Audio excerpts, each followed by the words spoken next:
Hello everybody and welcome back to my channel.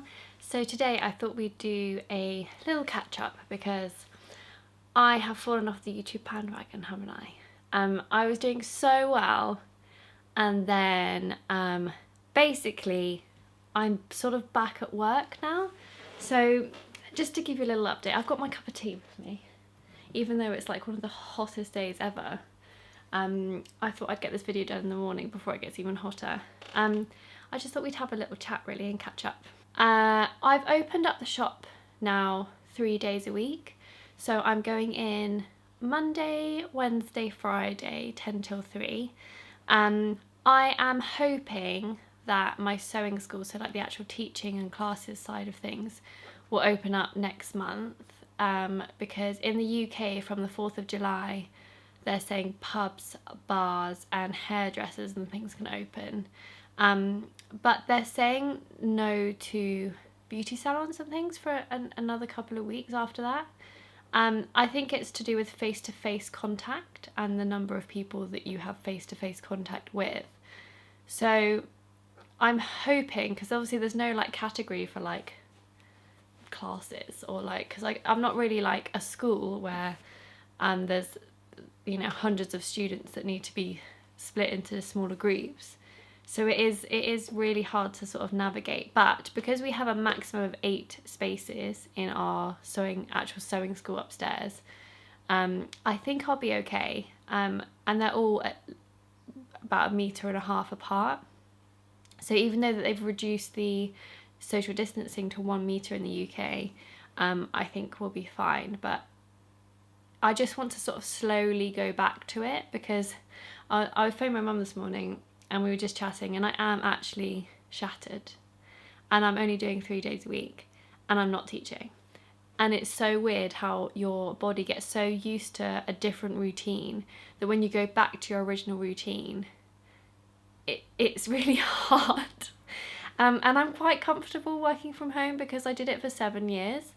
So I feel quite calm when I'm working from home. So I'm quite good at getting stuff done, and I'm quite disciplined day to day. So I find it very easy. And now I've sort of gone back. Also, it's the fact that, I don't know how you guys feel about this, but suddenly being able to socialise with people is tiring. So before, I'm a really social person, and in the shop, obviously, on a day-to-day basis, I'd see so many people. And then when you're at home and you're not allowed to sort of socialise or see friends or family even, it's so weird when you go back that you have so much to say, that you have all these long conversations with people. I mean, some of my customers the last 2 weeks, we've like chatted for like an hour just in the shop. Because you have so much to talk about, and it's nice to like have human interaction, but then afterwards you're shattered because you've had so much condensed human interaction in such a small period of time that it's tiring.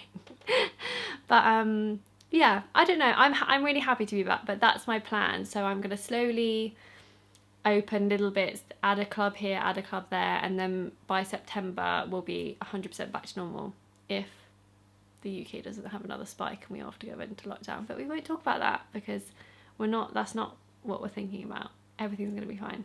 I'm sorry if I sound really nasally. My hay fever this morning has been like a bit, I haven't got the virus, it is just hay fever, because after the tablets kick in, it's gone. And what else are I going to talk about? Sojo.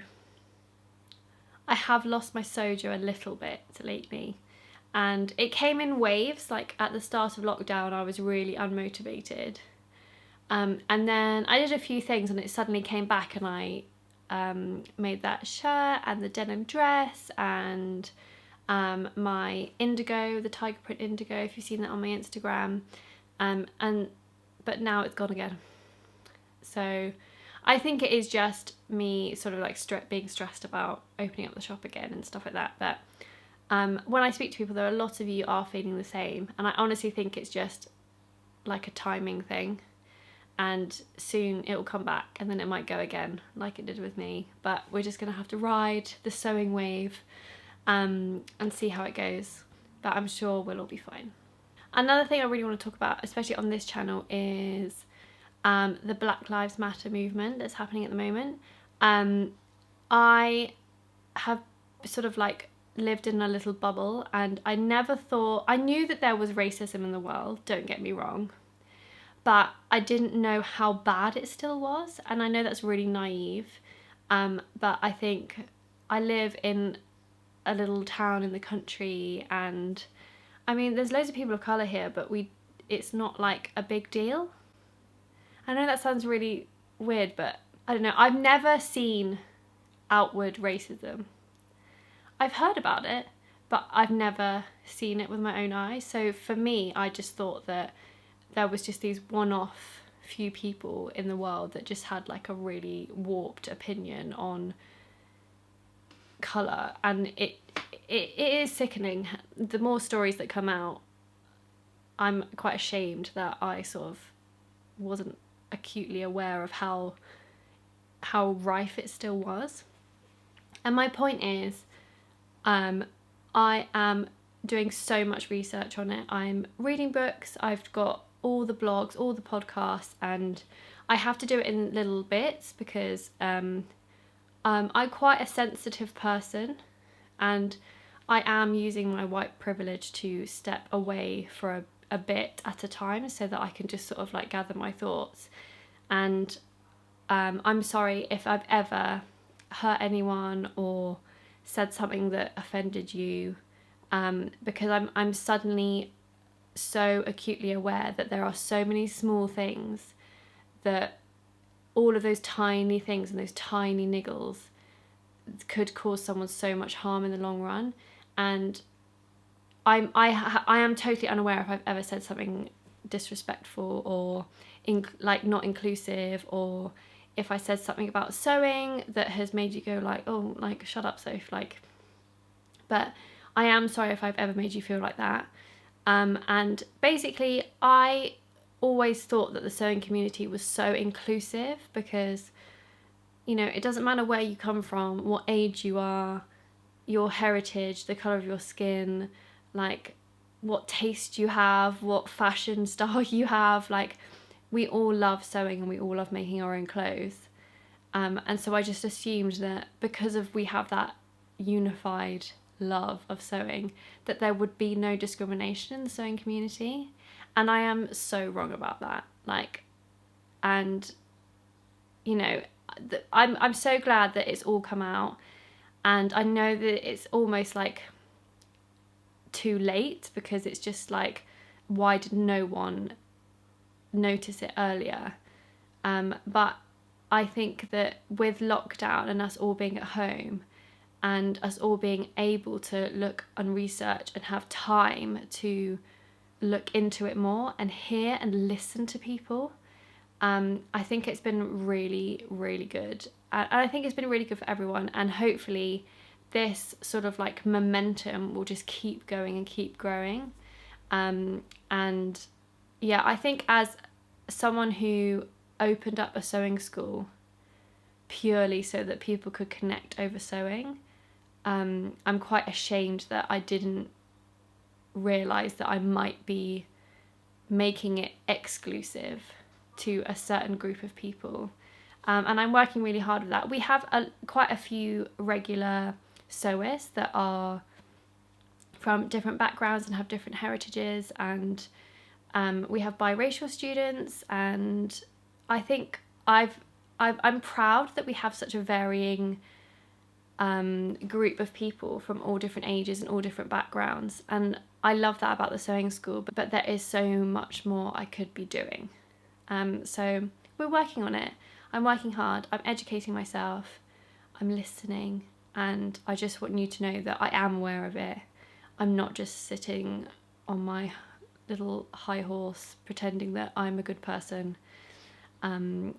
So I am sorry if I've ever offended you, and I really hope that through this the sewing community can just become even stronger and more supportive and more inclusive. So it's a win-win in the future of our children. Really, we do everything for the future generations, don't we? So, you know, we talk about saving the planet, but making the human race better overall. It's just better for everyone. Now, sewing projects that I've got in front of me that I need to do. I need to finish all the baby things that I've been making. I desperately need to finish them because the first baby is due at the end of next month, and then my best friend's baby is due at the end of August. So I need to get on with the baby stuff and get that done, because I know as soon as I go back to work full time, I'm not going to have enough time. So I need to get that done. I also have another tutorial to do for Hobbycraft in front of me, and I need to finish a bespoke little card for another set of very close friends who just got engaged. So I need to do that. So there's lots of happy things happening right now. It's very nice. But I'm just gonna start sewing all of that stuff, and then once my Sojo comes back, I'm hoping to, I really want to make another indigo dress like I did, but I'm not sure if I want another indigo. I was really looking for, do you remember the tropical wrap dress that I made? I really want something like that, but I almost want like a faux wrap, because I don't feel very comfortable in like a wrap that could undo. I know that sounds really silly, but I like a faux wrap dress, or like a V-neck dress.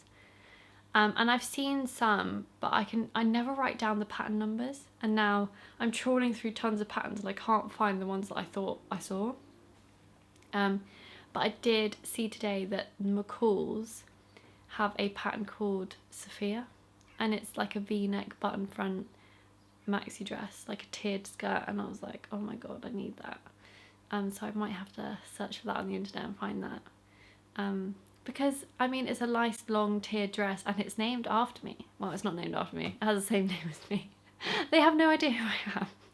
But that did excite me that there was a pattern called Sophia. What else has been happening? I've been doing a lot of gardening lately, which has been like quite nice to like have a different hobby, because I literally have no other hobbies other than sewing and knitting. And I can't even say that I do crochet, because I don't. I think after this knitting project, I'm hoping to go back into a little bit more of crochet, because I haven't done it in so long, and I only learned it last year, and I think that if I don't keep it up, then I'm just gonna forget. But yeah, tell me what you've been up to lately, what projects you're doing. It'll be nice to see if you've also like gone down a different route, like maybe you've always been a dressmaker, but during lockdown and stuff you've gotten really into like quilting, or I don't know, like making little personalised gifts or something. Or maybe you're like just really solely into your knitting and crochet and you haven't done any sewing. I'd be quite interested if you've like almost like swapped hobbies for a little bit. That would be quite fascinating. I'm a dabbler. I do like a little bit here, a little bit there. I don't like stop and do one thing. I've always got like 1,000 things on the go, which is probably one of my downfalls. But anyway, I hope that you don't mind me doing a little catch-up video instead of a tutorial. I just wanted to like have a chat and catch up, and post a video to let you know that I haven't forgotten you. I've just got carried away with work again, and I just need to get into a different routine. I think that's the problem. I just keep changing my routine, and every week the government guidelines are different, so it's hard to like catch up and do what I'm doing or plan for the next thing, or but we're getting there. So I'm afraid YouTube videos will now be very intermittent, but I know you will still love me, so you'll forgive me. But yes, I hope you're all safe and well, and still feeling positive, and I will see you again soon for another video. Happy handmade, everyone.